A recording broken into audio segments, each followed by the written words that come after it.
One of my viewers recently asked about my dust collection setup for my Laguna bandsaw, and I remembered that I had actually done a review of this bandsaw probably about 3 years ago, and I just never got around to publishing it. It was about 30 minutes long, and I don't remember why. I think I just ran out of time. But this is the bandsaw model, if you have the same one. And the dust collection system is pretty simple. They have 2 ports on there, but I don't think most people really want to connect 2 hoses, so I just simplified it down to 1. And this starts with a 4-inch rubber coupling. That's 4-inch to 4-inch. The reason it looks wider on this end is because I had to warm it up in some hot water to get it to stretch over this PVC 45. Now, all of the PVC is Schedule 20, not Schedule 40. So this is the thinner stuff used for like outdoor drain pipes and stuff, like yard drainage.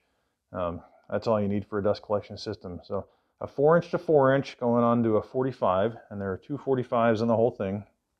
And you got a 7 1/4-inch piece of Schedule 20 PVC in between, 4-inch. And that goes down, connects to a 10 1/4-inch piece. That goes down to a 4-inch Y, over to a 3 3/4-inch piece.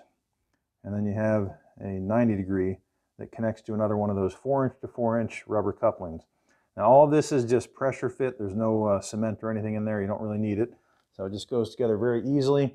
And then when you're actually going to assemble this thing, you would put the top on first, slide that up in there at kind of an angle, and then you'll be able to pop the bottom down into that port. And then it connects over here to the Schedule 20 PVC, fits perfectly with one of these Rockler 4-inch, I think it's called a Quick Connect. Either way, I'll put a couple links in the description for all of these products. But these are all pretty standard things you'll find at any hardware store, except for that Rockler Quick Connect fitting. And that's all there is to it. Good luck.